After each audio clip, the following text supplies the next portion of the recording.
Hoy, kayo mga Pinklawan, Dilawan, Pro Kapamilya, Makabayan Black o mga NPA supporter dito sa Davao City at Metro Davao at lalo na sa buong Mindanao, hindi ko kayo tatanggap sa mga kasalanan ng ginawa mo. Ano?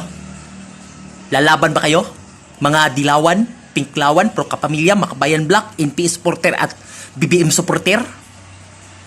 Tumigil na kayo. Hindi ko kayo patatanggap dito sa Mindanao. Puro lang abusado, puro galit sa mga Duterte.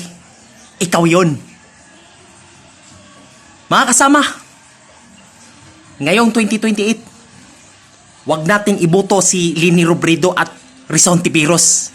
Hindi ko kayo tatanggap sa Davao City, Metro Davao at sa buong Mindanao. Tandaan nyo yan.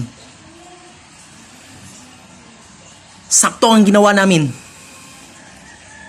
Ang mga Duterte, pamilyang Duterte, hindi magnanakaw. Ikaw yon. Yon ang totoong magnanakaw.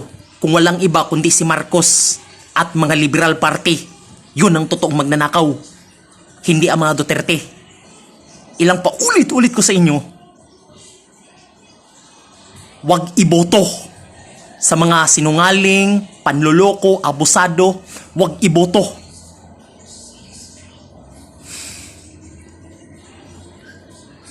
Kayo ipakulong ni Kibuloy, di ba? At kayo ipakulong ni dating Pangulong Duterte. Kayo ang gumawa ng ipakulong si Kibuloy at si Duterte. Magbayad sa mga ginawa mo. Dito sa Mindanao, hindi ko kayo tatanggap dito. Utang ina mo. Tama na. Sobra na kayo. Sige, mag-impeachment kayo laban kay BP Sara. Tingnan natin ang galit ko. Ako palabanin mo. Kami palabanin mo. Kami mga DDS.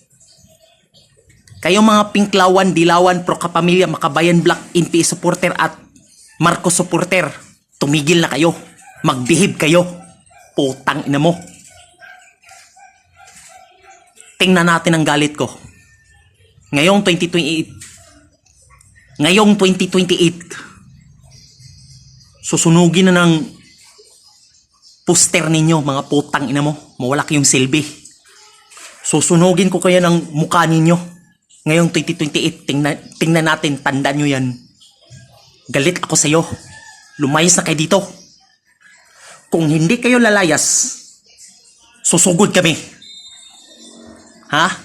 Susugod kami. Tingnan natin ang galit ko. Ha? Mga kasama, wag natin iboto ang mga Liberal Party ngayong 2028. Pasensya na. Kaya, galit ako sa iyo. Galit ako sa magnanakaw. Ayaw namin magnanakaw. Di ba? Yun ang problema ko.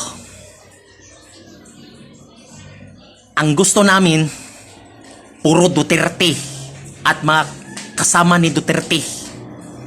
Vote strength, Team Duterte in 2028. Salamat.